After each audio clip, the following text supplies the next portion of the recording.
What's up, everybody? Welcome back to my YouTube channel, The World of I. Thanks for tuning in and checking out another one of my videos. This video is a video that I said I was going to do when I did my Dark Night to the Soul stage video. You should definitely go check that video out because in that video I also kind of explained briefly what the Dark Night to the Soul stage is exactly. But during that stage I was having a lot of vivid lucid dreams, and I said that I would share at least one, or at least the most interesting one, with you all. And that's what I'm going to do today. Now, before I tell you about the dream and my interpretation that I got from the dream, I'm going to give you two pieces of information. The first, for those that don't know what a lucid dream is, it's essentially a state where you're conscious that you're dreaming, and through this consciousness, you gain some control over the dream, some degree of control. For me, usually the dream will pick the setting and the people and the circumstance, and usually I'll have a set amount of options in the ways that I want to respond or react to whatever's going on in the dream. So this gives me a bit of control on the overall outcome of the dream. Now, the second bit of information I want to give you is how the brain works, especially when you're dreaming. Now, the brain works within frequencies, and the highest frequency that they know of is gamma, and this is linked to high performance. This is whenever you're focusing on something, when you're studying, when you're trying to figure out something, whenever you're giving something your full undivided attention. Now, the next level below that is beta, and this is usually just your everyday state. Whenever you are awake, whenever you are conscious, whenever you're alert, you're probably watching this video in your beta brainwave frequency.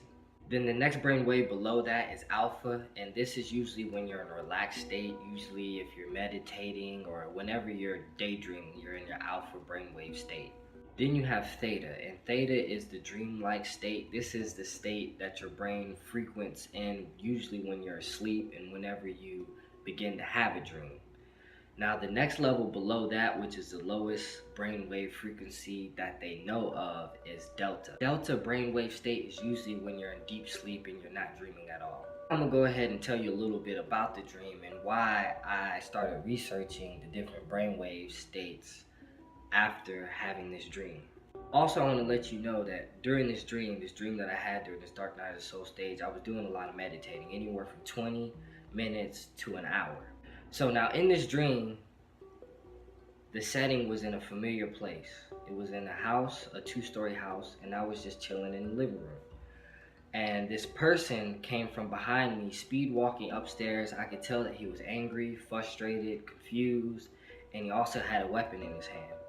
So within the dream, I kind of put two and two together. Anybody that's angry and walking around with a weapon in his hand, he's either going to go kill somebody or he's going to take his anger out on someone else. So in the heat of the moment, I got up from the living room and I went and grabbed him on his hand.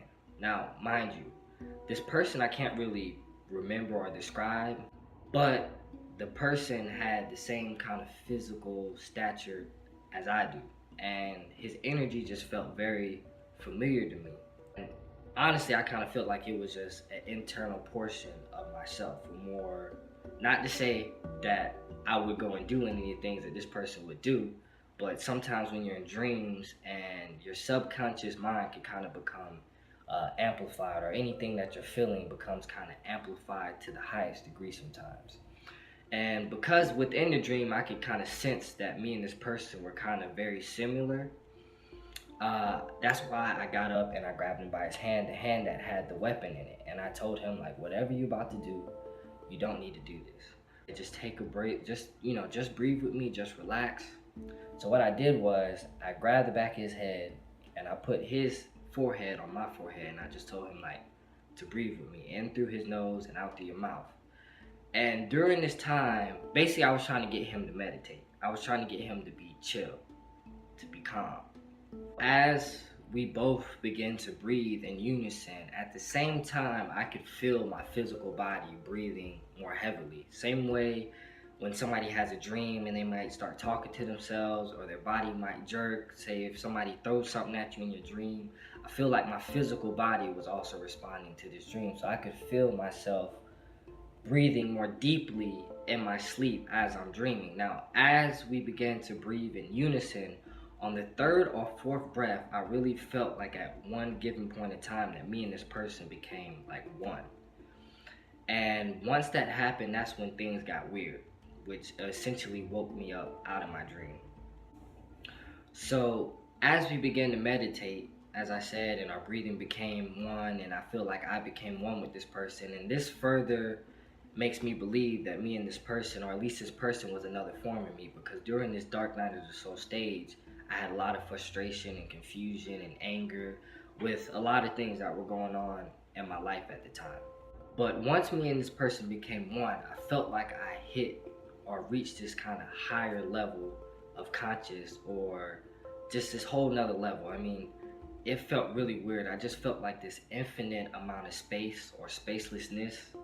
I really felt almost kind of similar, if you've seen that movie Get Out, like similar to like the sunken place, in a sense. Not the same concept of what the sunken place meant in that movie, but that's kind of what it felt like. I felt like I was just surrounded in darkness, and it was just me, and I really felt like within my sleep, I had like some crazy sort of outer body experience.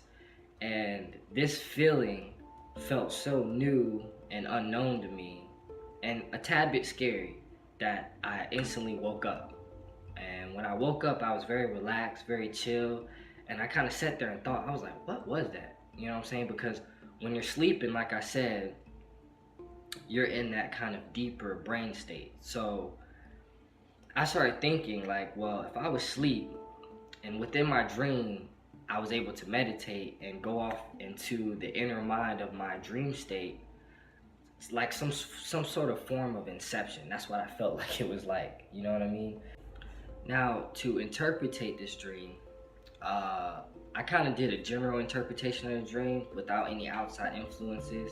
And like I said, I felt like this other person was another form of me. And not saying that I believe entirely in everything that horoscopes have to say about individual people, but I am a Gemini.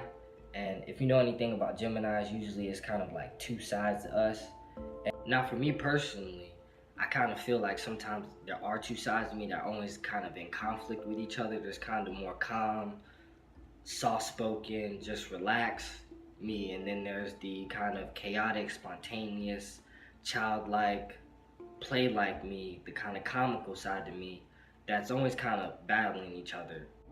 Now, to kind of more deeply interpret the dream, I had to find some outside resources, and the best one that I found online is a website called dreammoods.com. I'll put that in the description below if you want to interpret your own dream. And essentially the way the website works is you pick out key words and key things in your dream, and they kind of give you some interpretation of what that might mean, because I do believe that dreams are part of our conscious and unconscious mind kind of working together. And usually in dreams, I believe there's some kind of meaning and some kind of truth to how you're feeling internally. So I looked up 4 words to help me kind of further interpret this dream. The first one was abyss, and that's kind of what I felt like I fell into when I kind of reached this meditational state within my dream self. And on the website, it essentially said that to feel like you're in an abyss usually means that you're kind of hesitant or scared to take some sort of plunge. I kind of feel like it was trying to show me the entirety or the depth of my subconscious mind. Now, to have anger in your dream usually symbolizes that you're somebody that usually represses their feelings, which I do a lot of the time for the most part. And meditation has helped me kind of simmer all that stuff down and kind of act more so out of wisdom in my everyday life as opposed to acting out of emotions.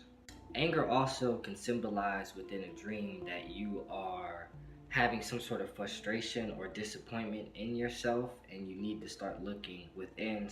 The third word that I used to interpret this dream was killer.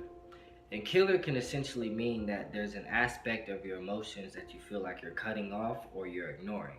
Also, to have a killer in your dream represents purification and some sort of healing process in a form where you're standing up for yourself in a dramatic way.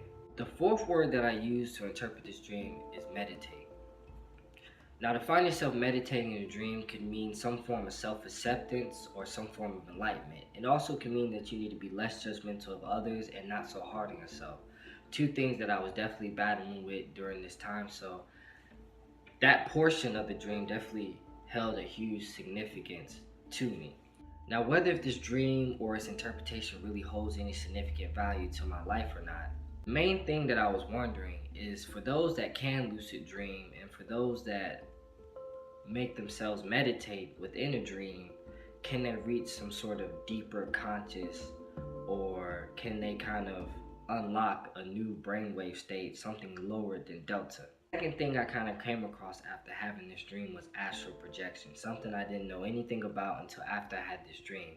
And for those that don't know what astral projection is, it's essentially some form of telepathy where your consciousness or your soul kind of leaves your physical body, and then you're able to kind of basically kind of fly around or kind of go anywhere you want without your physical body.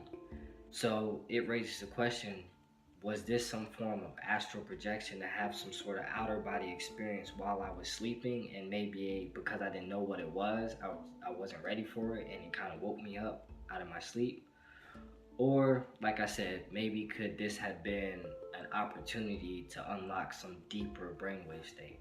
Now, if you're somebody that had a dream similar to this, or know anything about brainwaves or astral projection, go ahead and leave a comment below. Tell me what you think. If you know somebody, or if you've ever had a dream where you sat down and meditated within your dream, kind of leave me a comment on what type of experiences and feelings you had, because I couldn't find much out there about it. I couldn't find many people speaking about these sort of kind of dreams where you're meditating within your dream.